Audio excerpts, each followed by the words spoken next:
TRP Tamil compulsory language eligibility test 10ஆம் வகுப்பு தமிழ் புத்தகத்தில் இருக்கக்கூடிய இரட்டுற மொழிதல் சந்தக்கவிமணி தமிழ் இலக்கணார் அது சம்மந்தமாக போன வீடியோ நம்ம போட்டிருந்தோம். அதை பார்க்காதவங்க பார்த்துட்டு வந்துட்டு இந்த வீடியோவை பாருங்கள். இதில் வந்து 20 மல்டிபிள் சாய்ஸ் கொஸ்டின்ஸ் இருக்குது. இந்த 20 மல்டிபிள் சாய்ஸ் கொஸ்டினும் அந்த வீடியோ பார்க்காம டைரெக்டாக அட்டன் பண்ணாதீங்க, அது வேஸ்ட்டு. அந்த வீடியோ தான் மெயின். ஏன்னா இந்த நம்ம கொடுத்துருக்கக்கூடிய மல்டிபிள் சாய்ஸ் கொஸ்டின்ஸ் எல்லாம் வரும் வராது அந்த மாதிரி. ஆனால் அந்த வீடியோவில் நம்ம சொன்ன அந்த தியரியாக சொல்லியிருக்கிறோம், அதில் இருந்து தான் கொஸ்டின் கேட்க போகிறாங்க. மல்டிபிள் சாய்ஸ் கொஸ்டின்றது சும்மா உங்களுக்கு வந்து ஒரு எக்ஸாம்பிள் தான். ஒரு பேப்பர் எடுத்துக்கோங்க, 1வது கொஸ்டினுக்கு என்ன ஆன்சர்ன்றது ஃபஸ்ட்டு நீங்கள் ஆப்ஷன் பார்த்துட்டு எழுதிக்கோங்க, அப்புறம் ஆன்சரை பாருங்கள். அதுதான் சரியான நடைமுறையாக இருக்கும். கடைசியில் மொத்தமாக உங்களுக்கு எத்தனை ரைட்டாக இருக்குது அப்படின்னு செக் பண்ணிக்கோங்க. 1. மெத்த வணிகலன் என்னும் தொடரில் தமிழ் இலக்கணார் குறிப்பிடுவது.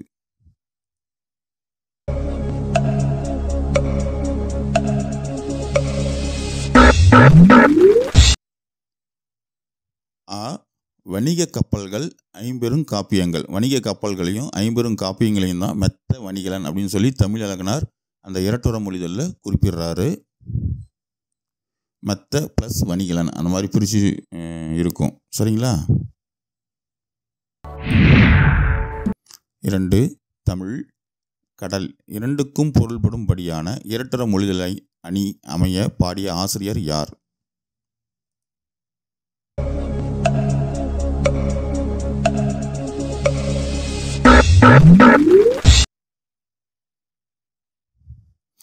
இரட்டுற மொழிதல் சந்தக்கவிமணி தமிழ் இலக்கணார், அதை பற்றி தான் நம்ம பார்த்துட்டு இருக்கிறோம் இந்த பாடத்தில். அதனால் தமிழ் இலக்கணார் ஆன்சர். இவர் தான் இரட்டுற மொழிதலை தமிழ் கடல் ரெண்டுத்துக்கும் பொருத்தமான பொருள்படும்படியான இரட்டுற மொழிதலை சொல்லியிருக்கிறாரு, சிலேடியாக சொல்லியிருக்கிறாரு. 3. கடல் தரும் சங்குகளின் வகைகள் எத்தனை?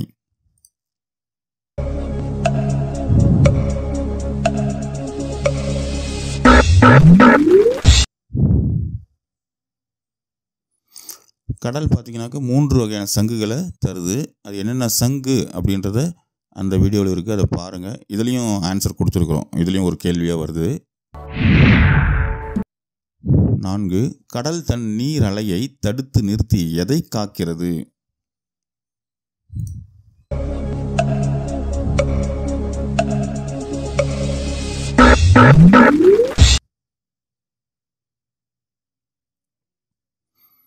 ஸோ கடல் தன் நீர் அலையை பார்த்திங்கன்னா தடுத்து நிறுத்தி சங்கை காக்கிறது. அதான் சந்தக்கவிமணி தமிழ் இலக்கணார் சொல்கிறாரு, சங்கு. 5. முத்தினையும் அவிழ்தினையும் தருவதாக சந்தக்கவிமணி தமிழ் இலக்கணார் குறிப்பிடுவது எதை?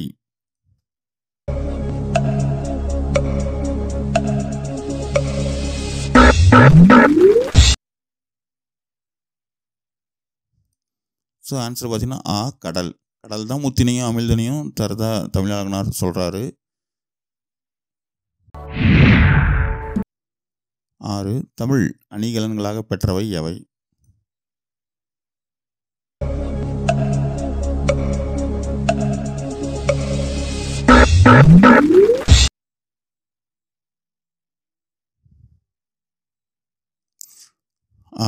ஐம்பெரும் காப்பியங்கள். ஐம்பெரும் காப்பியங்களை தான் வந்து பார்த்தீங்கன்னாக்க தமிழ் வந்து அணிகலன்களாக பெற்றுள்ளது அப்படின்னு சொல்லி சந்தக்கவிமணி தமிழ் இலக்கணார் இரட்டுற மொழிதலில் சொல்கிறாரு. 7. இரட்டுற மொழிதல் அணியின் வேறு பெயர் யாது?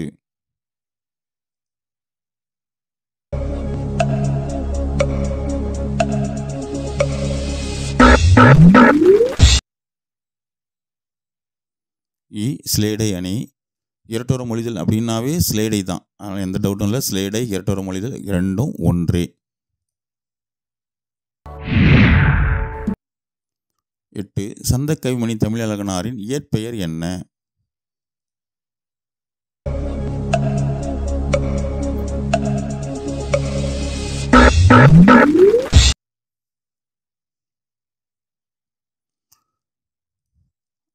சண்முக சுந்தரம்.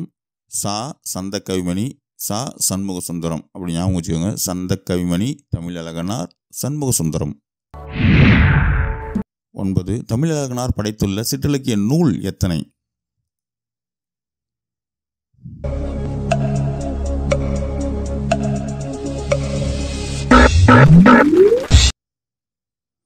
அவர் பார்த்தீங்கன்னா மொத்தம் 12 சிற்றிலக்கிய நூல்கள் படைச்சிருக்கிறாரு. So answer 12. 10. சிலேடைகள் அதிகம் பயன்படுத்தப்படும் இடம் எது?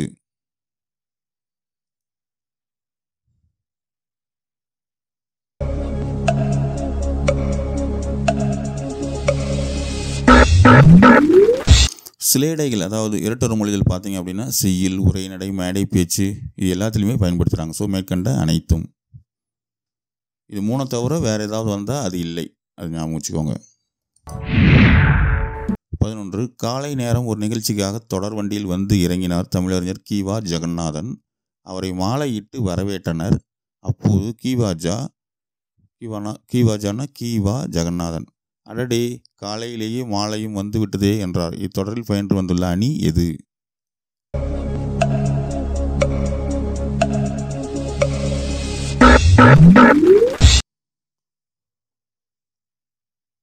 இது பாடமே இரட்டொரு மொழிதல் அப்படின்றதுனால ஆன்சர் வந்து சிலேடை அணி. நமக்கு வந்து எக்ஸாமில் ஏதாவது கன்ஃபியூஸ் பண்ணி கேட்பாங்க. அப்போ என்ன அணின்னு கண்டுபிடிக்கிறது ரொம்ப சிரமமாக போயிடும். அதனால் நல்லா தரவாக எப்படி வந்தால் என்ன ஆன்சர்ன்றது மனப்பாடம் பண்ணிக்கோங்க அல்லது புரிஞ்சின்னு படிங்க. 12. தமிழறிஞர் கி.ஆ.பெ. விஸ்வநாதன் பல் மருத்துவத்தில் சிறப்பு பட்டம் பெற்ற நண்பர் ஒருவரை அறிமுகம் செய்து வைத்த போது இவர் பல்துறை வித்தகர் என்று குறிப்பிட்டார். இந்த தொடரில் பயின்று வந்துள்ள அணி எது?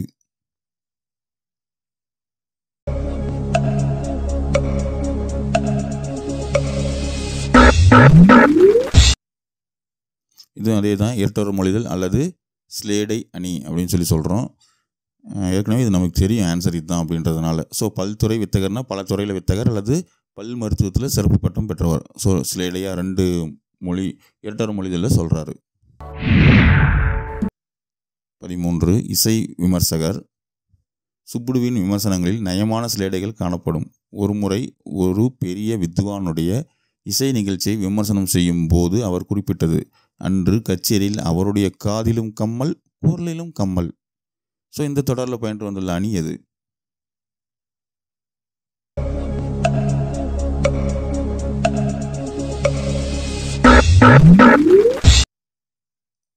இதுவும் இரட்டொரு மொழிதல் அணி அல்லது ஸ்லேடை அணி அப்படின்னு சொல்லி சொல்கிறோம். நமக்கு ஆன்சர் தெரிஞ்சது தான் ஈஸி, ஆனால் எக்ஸாமில் கன்ஃபியூஸ் பண்ணி கொடுப்பாங்க, ஞாபகம் வச்சுக்கோங்க. 14. சீனிவாசன் பாட்கடலில் துயில் கொள்கிறான். இத்தொடரின் பொருள் யாது?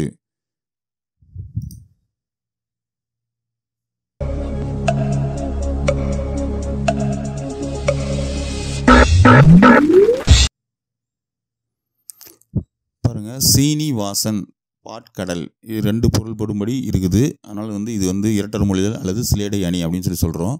அது எப்படின்னா, சர்க்கரையில் வாசம் செய்யும் எறும்பு பாலில் இறந்து மிதக்கிறது. ஸோ சீனி அப்படின்னா இந்த இடத்துல பார்த்தீங்கன்னா சர்க்கரைன்னு அர்த்தம். சீனினா சர்க்கரை, அதனால் சர்க்கரையில் பாட்கடல் அப்படின்னா பால் கடல், அதாவது எறும்பு பாலில் இறந்து மிதக்குது அப்படின்னு சொல்லி சொல்கிறாங்க. இன்னொன்று பார்த்தீங்கன்னா சீனிவாசன் அப்படின்னா சீனிவாசன் ஏழுமலையான் திருமால் அப்படி சொல்லலாம். சீனிவாசன் ஆகிய திருமால் வந்து பாட்கடலில் துயில் கொள்கிறார். ஸோ இது வந்து இரட்டொரு மொழிதல். அதனால் ஆ மற்றும் ஆ ரெண்டுமே ரைட்டு தான். ஆ மற்றும் ஆ ஆன்சர். 15. கடல் தருவது எது?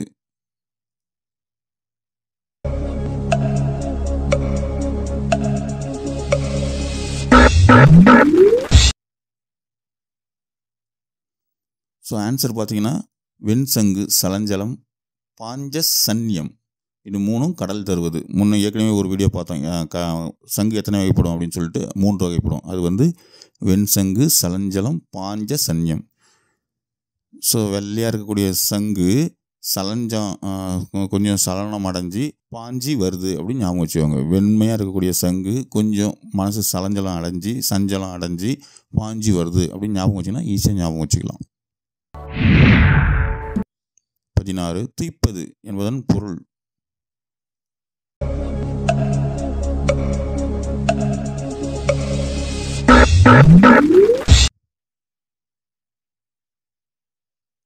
துய்ப்பதுனா இந்த இடத்துல கற்பது, அதாவது இரட்டொரு மொழிதலில் சந்தக்கவிமணி தமிழ் இலக்கணார் கொடுத்துருக்கக்கூடிய அந்த செய்யுளில் துய்ப்பதுன்றதுக்கு அர்த்தம் கற்பது. அதனால் அந்த செய்யுள் லைன் கொடுத்துட்டு கூட இதில் உள்ள துய்ப்பது என்பதன் பொருள் என்ன அப்படின்னு சொல்லி கேட்பாங்க, கற்பது. அதை நீங்கள் ஞாபகம் வச்சுக்கிறதுக்காக நான் சிம்பிளாக கொடுத்துட்டேன். அவங்க ஃபுல் லைனாகவே கொடுத்துடுவாங்க. 17 துய்ப்பது என்பதன் பொருள்.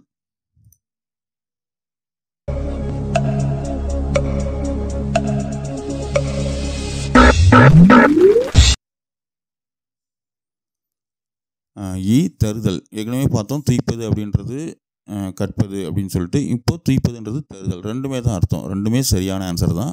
அது பார்த்துக்கோங்க. 18 மேவலால் என்பதன் பொருள்.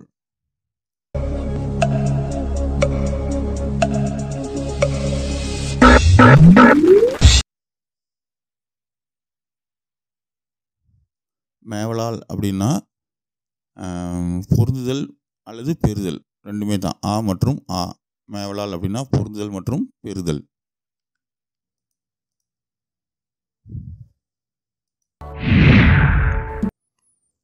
19 இயல் இசை நாடகம் என்பது. இயல் இசை நாடகம்.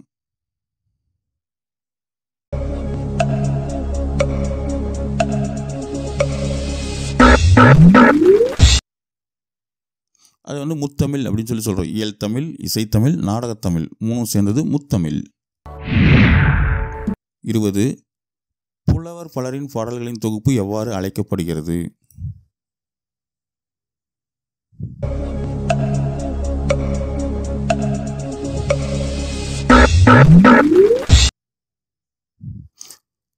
பார்த்தீங்கன்னா ஆன்சர் தனிப்பாடல் திரட்டு.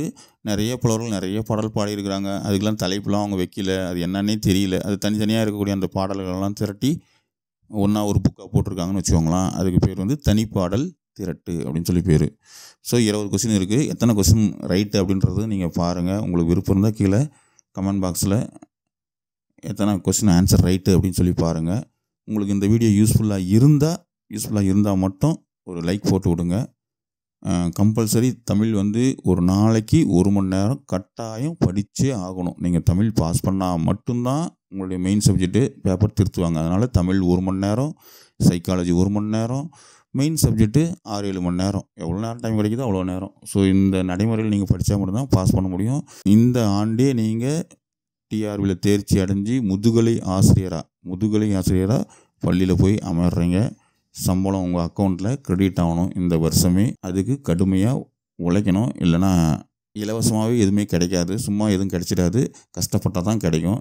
ஸோ முயற்சியும் பயிற்சியும் இருந்தால் கண்டிப்பாக டிஆர்பியில் வெற்றி பெறலாம். அரசு வேலை பெறுவதே நமது லட்சியம். அதை அடைந்தே தீருவோம். நன்றி.